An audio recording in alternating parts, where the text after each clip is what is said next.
The Haftarah that we'll be hearing in just a moment moves the perspective further. When, again, it's a journey and it has an arc. The high holidays have an arc. And the arc begins, it's all about the individual in community. It's interesting, again, Rosh Hashanah is not celebrated at home. People come together, and in community we stand, and we commit ourselves and reflect upon the year gone by and commit to the new year.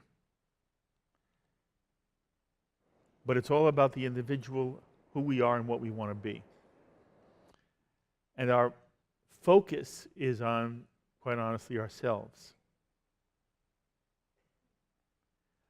As one nears the end of Yom Kippur, the focus changes. The focus changes to how do we fulfill our responsibility to others. And in the word other, there is a tension which exists in all communities and which has existed in the Jewish tradition as long as there's been a Jewish tradition. To what extent is the other among us? And to what extent is it the other who resides with us but is not part of the Jewish community? And what you hear in the two haftarot that we have for Yom Kippur, first Isaiah today, and is it this morning, and then later in the day, Steve and Naomi will be doing Haftarah Jonah. Jonah is all about our responsibility for the non-Jew. But the two Haftarot together are all about our focus for what do we do for the other. And what is our responsibility to the other. And what you hear Isaiah say in a moment is, we have a responsibility to free the slave, to feed the hungry, to care for the poor, to clothe the naked. It's all about those who are least able to defend themselves in any societal context. And that has been at the essence of Jewish ethical responsibility. The responsibility to care for those who are defenseless. The text often talks about the widow, the orphan, and the stranger. The widow and orphan because they are vulnerable, and especially in the ancient Near East, but down to this day, very often it is hard to be an other. And the Jewish people have a tension between how do you care for your own and how do you balance it in terms of caring for the world at large. And in the Jewish tradition, it is seen as concentric circles. It's all part of the same dash. Who we are, the Ivah relationships we try to enter into, begin with our family, those most intimate to us, our family, immediate and then extended, then includes our friends, who are very often like family to us, and who make life possible, especially in the modern world where families do not live as close together as they once did. Generations do not normally live in the same house. And very often, good friends become like family, become family. It's one of the remarkable gifts this Chavurah has been to all of us who've been in the Chavurah for a generation. It's become family. And then one has a responsibility as the concentric circle grows to the larger Jewish people. If somebody says to us, what is a Jew? By now, everyone in this room should be able to answer Simply and clearly, a Jew is a member of a large family that resides all over the world, has a homeland in the state of Israel, and is bound together by a vision, which we call Torah, an embrace of life, which we call Torah. But it's a Jewish family living all over the world, and anywhere there is a Jew, other Jews are responsible for the well-being, the safety, the future, survival, health, and well-being of that family member. One of the, Al spoke very movingly about the way in which the state of Israel represents a unique accomplishment of the Jewish people. But one of the things that has characterized Jewish life in an extraordinary way, which is envied by others, is the extent to which the Jewish people have taken care of Jews, have had social services and international programs that have saved Jews, have supported Jews, have fed Jews, have clothed Jews, have flown them to safety. A little more than a week ago, there was a celebration of an airlift of Yemenite Jews from Yemen to the state of Israel that saved an entire community of Jews in Yemen. It was Alaska Airlines that flew those missions. And the last living pilot navigator was honored at the Museum of Jewish Heritage for the Alaska Airlines airlift that brought Yemenite Jews to safety. Ethiopian Jews were brought to safety. An entire population of Jews were saved from slavery in the former Soviet Union. And one of the things we must understand is that if we want our dash to be infused with a certain Jewish content, one of the responsibilities every Jew has is to every other Jew's welfare. Doesn't matter whether that Jew's Orthodox or conservative or Reform or Reconstructionist or Chabad or New Age or secular. It doesn't matter. Jews care for other Jews. In the Talmud it is written, every Jew has a responsibility to care for the well-being of every other Jew anywhere on the face of the planet. And as one looks at one's concentric circles, beginning with one's most intimate, extending to one's larger family, extending to one's friends and one's community, it then extends to our responsibility to protect other Jews. And for some reason, it is still controversial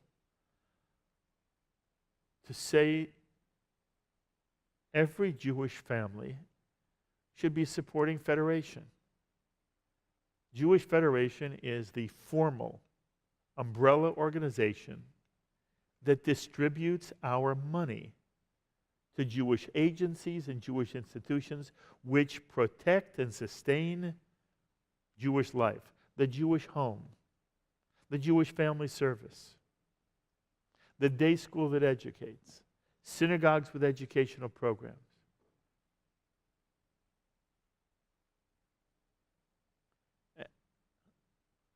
It is my hope that one day I will get a phone call and I will be told that 100% of Chavra families have given something to Federation, are on the Federation roll. It doesn't matter how much. That's an issue for each individual family to work out. But what should not be up to the individual family is whether they're part of the Jewish people. If one wants one's dash to have Jewish content, the most important single domestic initiative in the Jewish community is the Federation, which is the inheritor of a Jewish social service that has gone back hundreds of years. And every now and then you hear one person say, I don't like the Federation stand on this, that, or the other thing. I don't like the way they give, uncritical support of the state of Israel. I'm critical of Israel, and therefore I'm not going to give to Federation.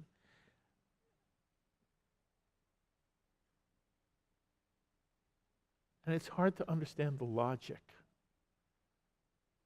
if one is committed to the well-being of fellow Jews.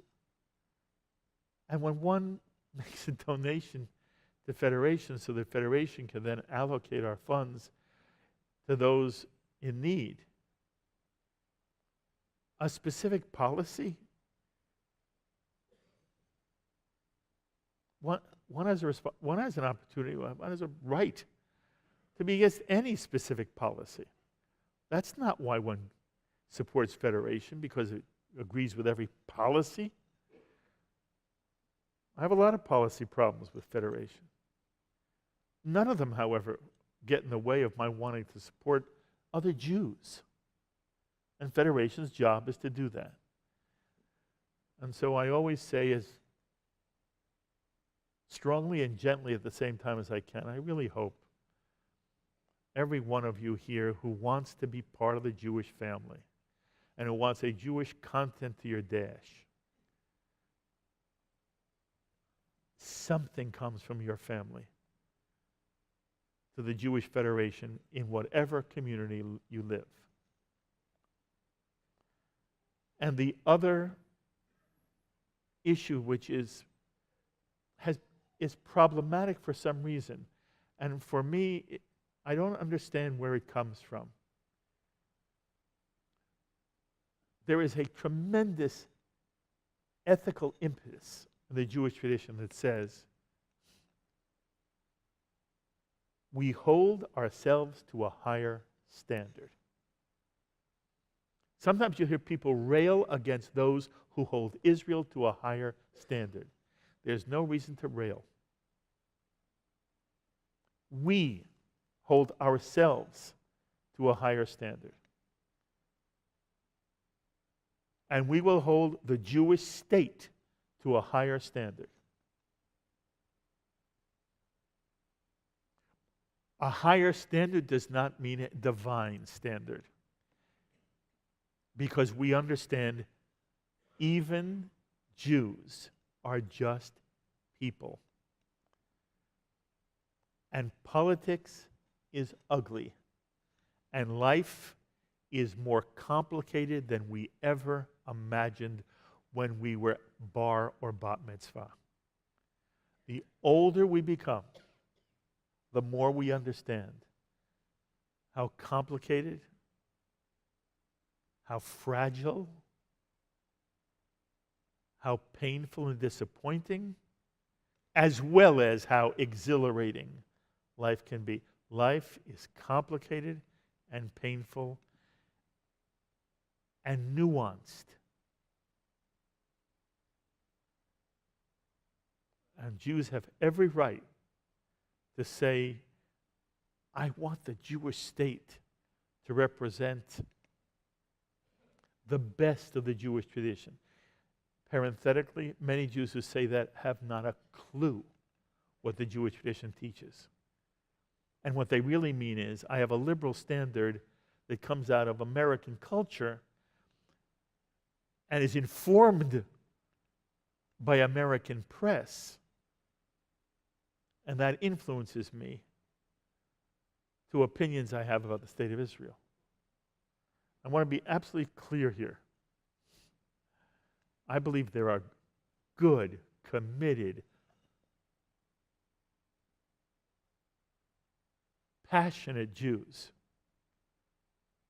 who believe in the state of Israel, who want the state of Israel to thrive and survive, who are critical of certain policies. And that's part of what Jewish life is. Elu ve'elu Elohim chayim Divrei Elohim Chaim Chen. One can disagree about policy. It doesn't matter whether you like Netanyahu or you hate Netanyahu. Hating politicians is commonplace.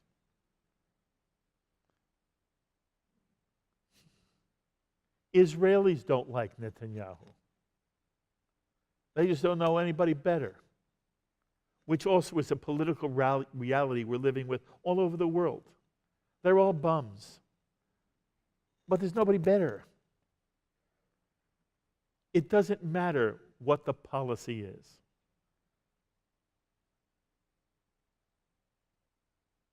It matters that one understands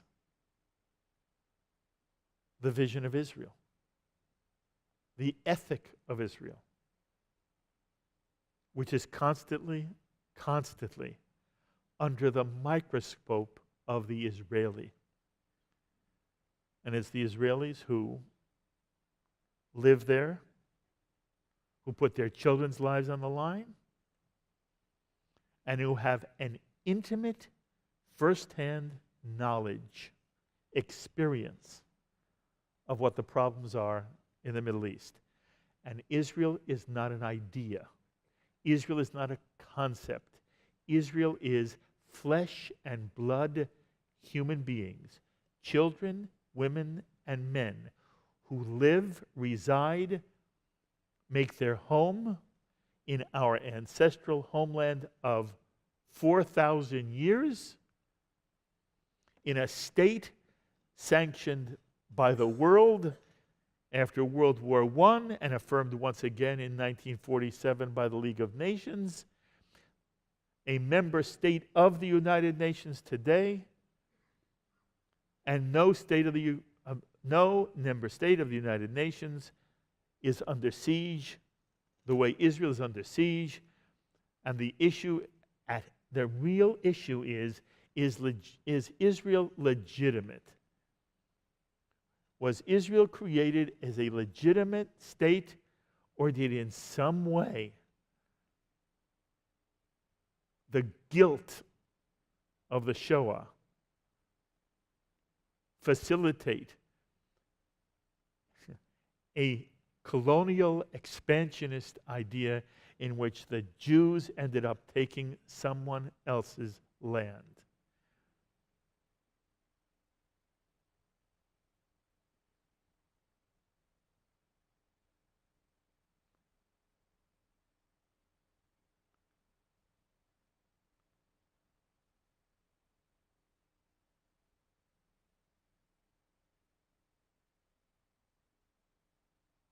Life is complicated. It's nuanced. It's never, ever white and black. The state of Israel took nobody's land. It's not about occupation. It's not about settlements. It's about two worldviews. And the tragedy, the human tragedy of the Middle East is that there is an extremist philosophy, an extremist Muslim philosophy that says any land that was once controlled by the Muslim Empire may not permit an infidel sovereignty of any other kind, least of all a Jewish kind. And as a result, there is a horrific quagmire, a painful quagmire. I recommend to you a television series that's on Netflix. It's called Fauda. Have any of you watched Fauda yet? If you haven't watched Fauda and you have Netflix, start watching Fauda. F-A-U-D-A. Fauda means chaos. It's produced by a group of fabulous Israelis. By the way, they tend to be on the left, but the Israeli left now is not what we once understood the Israeli left to be. The idealists of Israel remain idealists, but they have been battered by reality. So the Amos Ozes and the David Grossmans, who were essential to Shalom Achshav, peace now, and have been, it gives me chills, the extraordinary spokespersons for a world in which the Jew and the Palestinian share the land, which is what partition means. We will share the land. And they once were what known as hard left. They're not hard left anymore because most of the Israeli left has been horribly disappointed by, again, not the Palestinian people, but a Palestinian leadership which has hijacked the Palestinian perspective. Fauda is done by Israelis. And what is extraordinary about the series, I think it's first season's like 8 episodes, something like that. And by the way, the writer star of Fauda is coming to Stamford, to the FIDF Connecticut chapter at the Marriott Hotel next month, actually later this month. Lior somebody. But Fauda shows in a most powerful way the humanity on both sides. The humanity of the Israeli and the humanity of the Palestinian. And they do it in a very sophisticated way. What I mean by that is nobody's white and nobody's black. The Israeli is not white, the Palestinian black. And the Palestinian is not white and the Israeli is black. They're all human beings. But it also shows in the midst that there is an irredentist ideology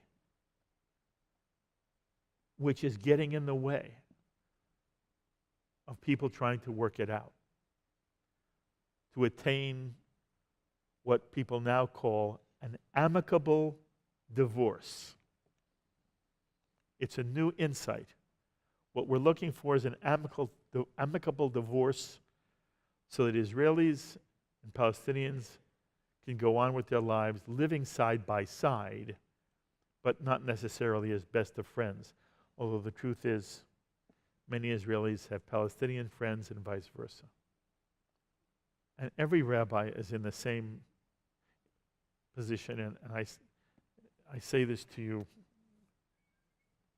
in all honesty. I don't ever want to be afraid to share with my chavurah, with this community. I don't want to be afraid to share my perspective, whatever it is. Certainly when it comes to Jewish issues and the Jewish tradition and the state of Israel. And there are rabbis who are literally scared they won't do it. They will not talk about Israel in their congregations, from their pulpits, on the high holidays, or any time, because the issue has become too divisive.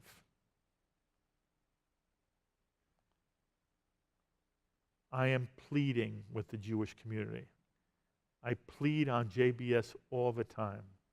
Don't be divisive. It's not about divisive. It's being realistic and understanding and willing to listen to other people, and at the same time to have very little patience with people who say Israel should not be. And the BDS movement we have right now, and is an attempt to delegitimize Israel as an attempt to make it go away. On Yom Kippur, part of the dash is to care about Jews here in our community and to be supporting the Jewish institutions which make Jewish life possible here.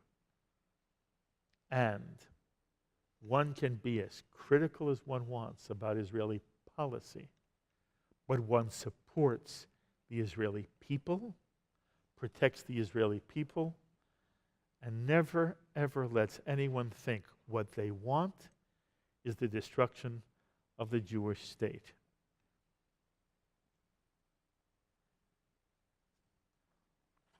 We have learned it's all about the doing. It's all about the na'aseh. It's about the experiencing. There's no way somebody who has not been married to know what marriage is. There's no way for someone who has never had a child to know what that first child is going to be and how it will change their lives forever in ways they cannot imagine. There's no way one understands what it is to care for an elderly parent until one has an elderly parent. On and on and on. And there's very little way to understand Israel without ever experiencing Israel. There is tragically a very high proportion of Jews, American Jews, who have never experienced Israel. Not for a moment. And as we reflect upon what we want our lives to be, one question we should ask is, do we want to have touched down on the soil of Eretz Yisrael and to spend any length of time there?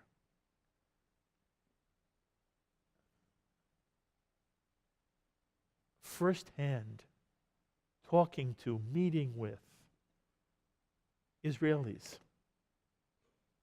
And now we can go on the West Bank. There are ways to go to Ramallah and come back with an appreciation for the complexity and the pain that is experienced in the Jewish state, and there is pain on the Palestinian side. The problem is, how do we end that pain? Especially when there's an irredentist ideology of fundamentalist extremism underneath it. It's another question for us to ask as we build a dash going forward. Will we set foot in Israel to experience Israel and to be able to talk about it in a very different way? It's about Jewish community here, throughout the world, and in Eretz Yisrael.